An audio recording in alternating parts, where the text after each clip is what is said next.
فلما فصل طالوت بالجنود قال إن الله مبتليكم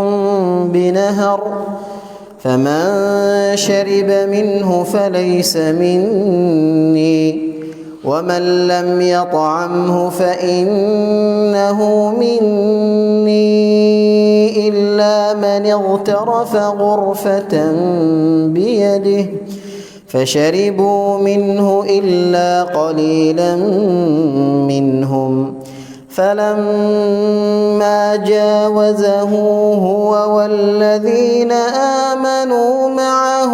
قالوا لا طاقة لنا اليوم بجالوت وجنوده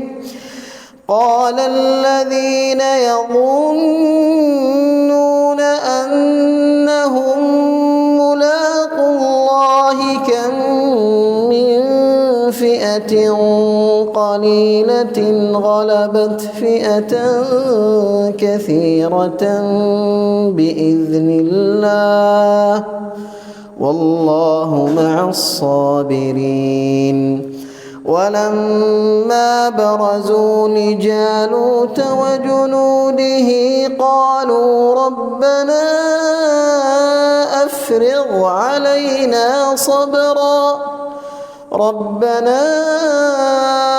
أفرغ علينا صبرا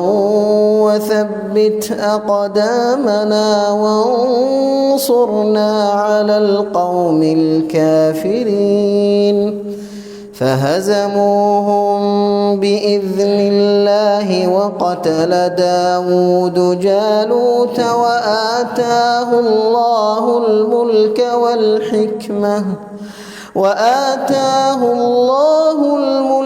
والحكمة وعلمه مما يشاء ولولا دفع الله الناس بعضهم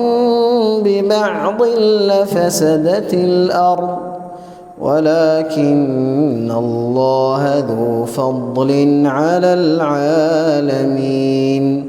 تلك آيات الله نتلوها عليك بالحق وإنك لمن المرسلين.